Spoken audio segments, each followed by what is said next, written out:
ನಾರಾಯಣಂ ಸುರಗುರುಂ ಜಗದೇಕನಾಥಂ ಭಕ್ತಪ್ರಿಯಂ ಸಕಲಲೋಕನಮಸ್ಕೃತಂ ಚ ತ್ರೈಗುಣ್ಯವರ್ಜಿತಮಜಂ ವಿಭುಮಾದ್ಯಮೀಶಂ ವಂದೇ ಭವಗ್ನಮಮರಾಸುರಸಿದ್ಧವಂದ್ಯಂ ವ್ಯಾಸಂ ವಸಿಷ್ಠನಪ್ತಾರಂ ಶಕ್ತೇಃ ಪೌತ್ರಮಕಲ್ಮಷಂ ಪರಾಶರಾತ್ಮಜಂ ವಂದೇ ಶುಕತಾತಂ ತಪೋನಿಧಿಂ.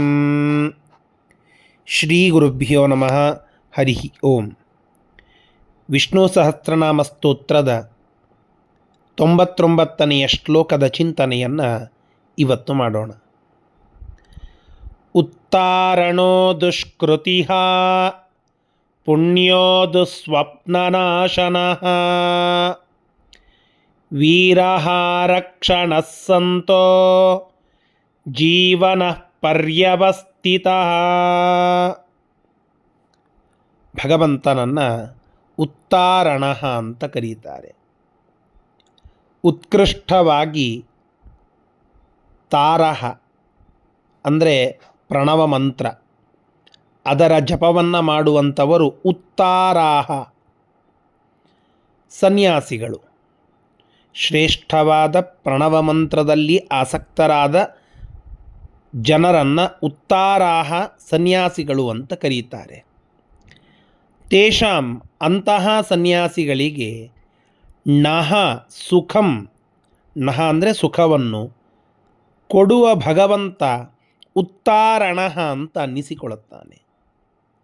ಸಾಮಾನ್ಯವಾಗಿ ಬಿದ್ದಂತಹ ಜನರನ್ನು ಎಬ್ಬಿಸೋದು, ಮುಳುಗುತ್ತಲಿರುವವರನ್ನು ದಂಡೆ ಮುಟ್ಟಿಸೋದು, ಅಥವಾ ನಮ್ಮ ಕಷ್ಟಗಳಿಂದ ನಮ್ಮನ್ನು ಪಾರು ಮಾಡುವುದು, ಇದನ್ನು ಉತ್ತಾರಣಃ ಅಂತ ಕರೀತಾರೆ. ಹಾಗೆ ನಮ್ಮನ್ನು ಮಾಡುವುದು ಪರಮಾತ್ಮ. ನಮ್ಮ ಎಲ್ಲ ಕಷ್ಟಗಳ ಬೇಲೆಯನ್ನು ತೆಗೆದುಹಾಕಿ ಸುಖವನ್ನು, ಸಮೃದ್ಧಿಯನ್ನು ಕೊಡುವ ಪರಮಾತ್ಮ ಉತ್ತಾರಣಃ ಅಂತ ಅನ್ನಿಸಿಕೊಳ್ಳುತ್ತಾನೆ. ಹೀಗೆ ಎರಡೂ ಅರ್ಥಗಳು ಕೂಡ ಪರಮಾತ್ಮನಿಗೆ ಇದು ಲಕ್ಷಣ ಅಂತನ್ನುವಂತೆ ತಿಳಿಸ್ತಾ ಇದೆ. ಉತ್ತಾರಣಃ. ದುಷ್ಕೃತಿಃ ದುಷ್ಕೃತಂ ಯೇಷಾಂ ಅಸ್ತಿ ಇತಿ ದುಷ್ಕೃತಿನಃ ಪಾಪಿನಃ. ದುಷ್ಕೃತ ಅಂದರೆ ಕೆಟ್ಟ ಕೆಲಸಗಳನ್ನು ಮಾಡುವಂಥವರು, ಅವರು ದುಷ್ಕೃತಿನಃ ಪಾಪಿಗಳು. ಅಂತಹ ದುಷ್ಕೃತಿಗಳ ಸಂಹಾರವನ್ನು ಪರಮಾತ್ಮ ಮಾಡುತ್ತಾನೆ. ಹಂತಿ. ಆ ಭಗವಂತನನ್ನು ದುಷ್ಕೃತಿಃ ಅಂತ ಕರೆಯೋದುಂಟು. ಯಾರು ಕೆಟ್ಟ ಕೆಲಸಗಳನ್ನು ಮಾಡುತ್ತಾರೋ ಅವರ ಸಂಹಾರ ಇದು ಭಗವಂತ ಮಾಡುವಂತಹ ದೊಡ್ಡದಾದ ಕಾರ್ಯ. ದುಷ್ಟರನ್ನು ಸಂಹರಿಸೋದು, ಶಿಷ್ಟರನ್ನು ಪರಿಪಾಲಿಸೋದು, ಇದು ಪರಮಾತ್ಮನ ಸಕಲ ಅವತಾರಗಳ ಮುಖ್ಯವಾದ ಕಾರ್ಯ. ಅದರಂತೆ ದುಷ್ಕೃತವನ್ನು ಮಾಡುವ, ಪಾಪಗಳನ್ನು ಮಾಡುವ, ಹೇಗೆ ಶಿಶುಪಾಲ 99 ಪಾಪಗಳ ಎಸಗಿದ ನಂತರ 100ನೆಯ ಪಾಪಕ್ಕೆ ಪರಮಾತ್ಮನಿಂದ ಸಂಹೃತನಾದನೋ, ಹಾಗೆ ಅನೇಕ ಜನ ಯಾರೆಲ್ಲ ದುಷ್ಕೃತ ಮಾಡಿದ್ದಾರೋ ಅವರೆಲ್ಲರ ಸಂಹಾರ ಇದು ಪರಮಾತ್ಮ ತಾನಾಗಿಯೇ ಅಥವಾ ತನ್ನವರಿಂದ ಮಾಡಿಸ್ತಾನೆ. ಜರಾಸಂಧನಂತಹ ಮಹಾದುಷ್ಟ ಮಾಡಿದ ಸಕಲ ದೋಷಗಳಿಗೆ ಶಿಕ್ಷೆ ರೂಪವಾಗಿ ಅವನನ್ನು ಸಂಹಾರ ಮಾಡಿಸಿದ್ದಾನೆ ಭೀಮನಿಂದ. ಹೀಗೆ ಒಂದಲ್ಲ ಎರಡಲ್ಲ, ನೂರಾರು ಸಾವಿರಾರು ಲಕ್ಷಾವಧಿ ರಾಕ್ಷಸರ ಸಂಹಾರವನ್ನು ಮಾಡಿಸಿ ಭೂಭಾರ ಹರಣವನ್ನು ಮಾಡಿದಂತಹ ಪರಮಾತ್ಮ ದುಷ್ಕೃತಿಃ ಅಂತ ಅನ್ನಿಸಿಕೊಳ್ಳುತ್ತಾನೆ. ಪುಣ್ಯ. ಪುಣ್ಯವನ್ನು, ಪುಣ್ಯ ಅನ್ನೋದಕ್ಕೆ ಪವಿತ್ರ ಅಂತ ಒಂದರ್ಥ, ಅಥವಾ ಪುಣ್ಯವನ್ನು ಮಾಡುವಂಥವರ ಬೆನ್ನೆಲುಬಾಗಿ ನಿಲ್ಲುವ ಪರಮಾತ್ಮ ಅನ್ನೋದು ಒಂದರ್ಥ. ಒಂದು, ಸ್ವತಃ ಪರಮಾತ್ಮ ಪವಿತ್ರನಾಗಿದ್ದಾನೆ, ಆದ್ದರಿಂದ ಪುಣ್ಯ. ಇನ್ನೊಂದು, ಪುಣ್ಯಮಾಚಷ್ಟೇ ಪುಣ್ಯ. ಪುಣ್ಯವನ್ನು ಮಾಡುತ್ತಾನೆ ಅಥವಾ ಪುಣ್ಯ ಮಾಡುವವರ ಪರವಾಗಿ ಇರುತ್ತಾನೆ, ಅವರ ಬೆನ್ನೆಲುಬಾಗಿ ಇರುತ್ತಾನೆ, ಆದ್ದರಿಂದ ಪುಣ್ಯ. ದುಸ್ವಪ್ನನಾಶನಃ. ಭಗವಂತ ನಮ್ಮ ದುಷ್ಟವಾದ ಸ್ವಪ್ನಗಳು, ಕೆಟ್ಟ ಕೆಟ್ಟದಾದ ಕನಸುಗಳು ನಮ್ಮ ತಲೆಗೆಡಿಸ್ತವೆ. ಅವುಗಳನ್ನು ನಾಶನ ಮಾಡುವವನು, ಅವುಗಳ ನಾಶಕ ಅದು ಭಗವಂತ. ಆದ್ದರಿಂದ ದುಸ್ವಪ್ನ ನಾಶನಃ ಅಂತ ಭಗವಂತನನ್ನು ಕರೆಯುವುದುಂಟು. ದುಸ್ವಪ್ನಾನ್ ನಾಶಯತಿ ಇತಿ ದುಸ್ವಪ್ನ ನಾಶನಃ. ನಾವು ಏನೋ ನಮ್ಮ ಕನಸಿನಲ್ಲಿ ಕೆಟ್ಟದಾದ ವಿಚಾರಗಳು ಬರ್ತಾ ಇವೆ, ಅದು ಅಪಶಕುನ, ಅದಾಗಬಾರದು. ಹೀಗಾಗಿ ನಮ್ಮ ಕನಸಿನಲ್ಲಿ ಕೆಟ್ಟದಾದ ವಿಚಾರಗಳ ಚಿತ್ರಣ ನಾವು ನೋಡಬಾರದು ಅಂತಾದರೆ ಬೇರೆ ಏನೂ ಮಾಡುವ ಅವಶ್ಯಕತೆ ಇಲ್ಲ. ಈ ಶ್ಲೋಕವನ್ನು ವಿಶೇಷವಾದ ಅನುಸಂಧಾನದೊಂದಿಗೆ ಪಾರಾಯಣ ಮಾಡಿ. ಸ್ತ್ರೀಯರ ಎದುರಿಗೆ ಕುಳಿತುಕೊಂಡು ನೀವು ಪಾರಾಯಣ ಮಾಡಿದರೆ ನಿಮ್ಮ ಮಗಳು, ನಿಮ್ಮ ಹೆಂಡತಿ ಮುಂತಾದವರಿಗೂ ಇಂತಹ ದುಸ್ವಪ್ನಗಳು ಬರುವುದಿಲ್ಲ. ಪುರುಷರಾಗಿದ್ದರೆ ಸ್ವತಃ ನೀವೇ ಅವುಗಳ ಪಾರಾಯಣವನ್ನು ಮಾಡಿ ನಿಮ್ಮ ದುಸ್ವಪ್ನದ ಬಾಧೆಯನ್ನು ನಿವಾರಣೆ ಮಾಡಿಕೊಳ್ಳಲಿಕ್ಕೆ ಸಾಧ್ಯ. ಅಂತಹ ಪರಮಾತ್ಮನ ಒಂದು ಹೆಸರು ದುಸ್ವಪ್ನ ನಾಶನಃ. ವೀರಃ,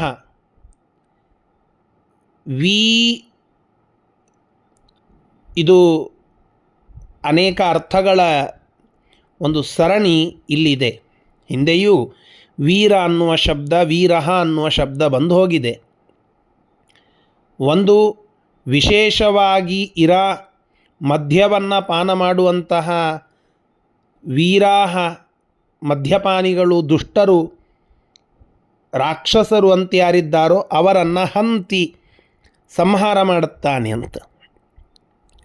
ಈರ, ಸಮೀರ ಅಂದರೆ ವಾಯುದೇವರು, ಅವರನ್ನು ದೂರ ಸರಿಸಿದಂತಹ ವೀರ, ವಿಗತರಾದಂಥವರು, ವಾಯುದೇವರ ತತ್ವವನ್ನು ದೂರ ಇಟ್ಟವರು, ಶ್ರೀಮದಾಚಾರ್ಯರ ತತ್ವವನ್ನು ತಿಳಿಯದೇ ಇರುವವರು, ಹನುಮಂತ ದೇವರ, ಭೀಮಸೇನ ದೇವರ, ಶ್ರೀಮದಾಚಾರ್ಯರ ಅನುಯಾಯಿಗಳಾಗದೇ ಇರುವವರು, ವಾಯುದ್ವೇಷಿಗಳನ್ನು, ಅವರು ವೀರರು. ಅಂತಹ ವೀರರನ್ನು ಹಾತಿ ಅಥವಾ ಹಂತಿ ಇತಿ ವೀರಃ, ಅವರನ್ನು ಸಂಹಾರ ಮಾಡುತ್ತಾನೆ. ಜರಾಸಂಧ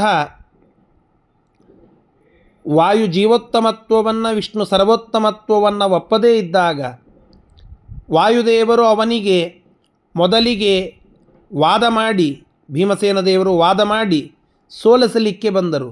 ಸೋತ ಆನಂತರ ತನ್ನ ದೈಹಿಕ ಸಾಮರ್ಥ್ಯದಿಂದ ಅವರನ್ನು ಸೋಲಿಸಬೇಕು ಅಂತ ಹೊರಟ.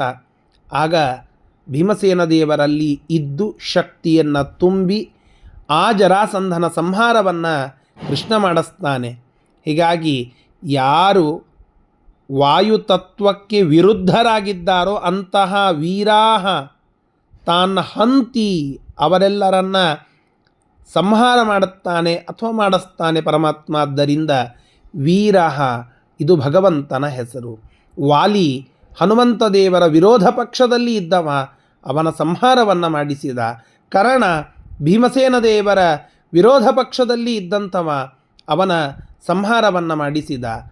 ಅನೇಕ ಜನ ದುಷ್ಟರು, ದುರ್ವಾದಿಗಳು, ಶ್ರೀಮದಾಚಾರ್ಯರ ತತ್ವವನ್ನು ಒಪ್ಪದೆ ದೂರದಲ್ಲಿ ಇದ್ದಂಥವರು, ಆಚಾರ್ಯರ ಮೇಲೆ ಅನೇಕದಾದ ಕೆಟ್ಟ ಪ್ರಯೋಗಗಳನ್ನು ಮಾಡಲಿಕ್ಕೆ ಬಂದಂಥವರು, ಅವರೆಲ್ಲರಿಗೂ ತಕ್ಕ ಶಾಸ್ತಿಯನ್ನು ಮಾಡಿದ್ದು ಭಗವಂತ.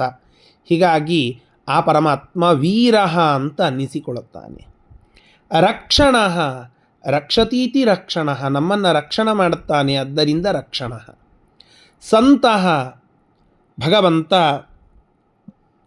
ಸಜ್ಜನರಲ್ಲಿ ಯಾವಾಗೂ ಇರ್ತಾನೆ, ಸಜ್ಜನರ ಪೈಕಿಯವನು. ಸತ್ಸು ತತಃ ಇತಿ ಸಂತಃ. ಹೀಗೆ ತತಃ ಅನ್ನೋದಕ್ಕೆ ವ್ಯಾಪ್ತ ಅಂತ ಅರ್ಥ. ಸಮ್ಯಕ್ ತತಃ ಸಂತತಃ ತದೇವ ಸಂತಃ, ಎಲ್ಲ ಕಡೆಗೆ ವ್ಯಾಪ್ತನಾದಂಥವನು. ಸಂಪೂರ್ವ ತನೋರ್ ವ್ಯಾಪ್ತ, ಹೀಗೆ ಚೆನ್ನಾಗಿ ಎಲ್ಲ ಕಡೆಗೆ ವ್ಯಾಪ್ತನಾದಂಥವನು. ಆದ್ದರಿಂದಲೂ ಕೂಡ ಸಂತಹ ಅನ್ನೋದು ಭಗವಂತನಿಗೆ ಇರುವ ಹೆಸರು. ಜೀವನಃ, ಜೀವವನ್ನು ಕೊಡ್ತಾನೆ ಭಗವಂತ. ಜೀವವನ್ನು ಉಳಿಸ್ತಾನೆ ಪರಮಾತ್ಮ. ಜೀವಯತಿ, ನಮ್ಮಲ್ಲಿ ತಾನೇ ಇರ್ತಾನೆ ಭಗವಂತ. ಆದ್ದರಿಂದ ಜೀವನ ತನು ನಿನ್ನದು, ಜೀವನ ನಿನ್ನದು ಅಂತ ದಾಸರು ಹಾಡಿದಂತೆ ಆ ಭಗವಂತನೇ ಜೀವನ. ನಮ್ಮ ಜೀವನವೆಲ್ಲವೂ ಅದು ಪರಮಾತ್ಮ. ನಮ್ಮ ತನು ಅದು ಭಗವಂತನದ್ದು, ಜೀವನ ಅದು ಭಗವಂತನದ್ದು. ಆದ್ದರಿಂದ ಜೀವನ ಇದು ಪರಮಾತ್ಮ. ಪರ್ಯವಸ್ಥಿತ, ಪರಿತಃ ಸರ್ವತ್ರ. ಪರಿತಃ ಅಂದರೆ ಎಲ್ಲ ಕಡೆಗೆ. ಅವಾಯ ಪರ್ಯವ ಅಂತ ಇದೆಯಲ್ಲ, ಪರಿತಃ ಅವಾಯ ಎಲ್ಲ ಕಡೆಗೆ ರಕ್ಷಣೆಗೋಸ್ಕರವಾಗಿ. ಸ್ಥಿತಃ ನಿಲ್ಲುವವನು, ನಮ್ಮ ರಕ್ಷಣೆಗೋಸ್ಕರವಾಗಿ. ನಾವು ಯಾವ ಮೂಲೆಯಲ್ಲಿದ್ದರೂ ನಮ್ಮಂತಹ ಭಕ್ತರನ್ನು ರಕ್ಷಣೆ ಮಾಡ್ತಾನೆ ಭಗವಂತ. ಆದ್ದರಿಂದ ಪರ್ಯವಸ್ಥಿತ, ನೀನು ಯಾವುದೇ ಮೂಲೆಯಲ್ಲಿ ಇರು, ನೀನೇನೇ ಆಗಿರು, ನೀನು ಭಕ್ತನಾಗಿದ್ದರೆ ನಿನ್ನನ್ನು ರಕ್ಷಿಸುವುದಕ್ಕೆ ನಾನು ಸದಾ ಸಿದ್ಧನಾಗಿ ನಿಂತಿದ್ದೇನೆ ಅನ್ನುವ ಸಂದೇಶ ಪರ್ಯವಸ್ಥಿತ ಅಂತನ್ನುವ ಶಬ್ದ ನಮಗೆ ತಿಳಿಸಿಕೊಡುತ್ತದೆ. ಇಂತಹ ಭಗವಂತ ನಮ್ಮನ್ನು ರಕ್ಷಣೆ ಮಾಡಲಿ, ನಮ್ಮ ದುಸ್ವಪ್ನಗಳನ್ನೆಲ್ಲ ನಾಶ ಮಾಡಲಿ ಅಂತ ಪ್ರಾರ್ಥನೆಯನ್ನು ಮಾಡೋಣ. ಶ್ರೀಕೃಷ್ಣಾರ್ಪಣಮಸ್ತು. ಹರಯೇ ನಮಃ.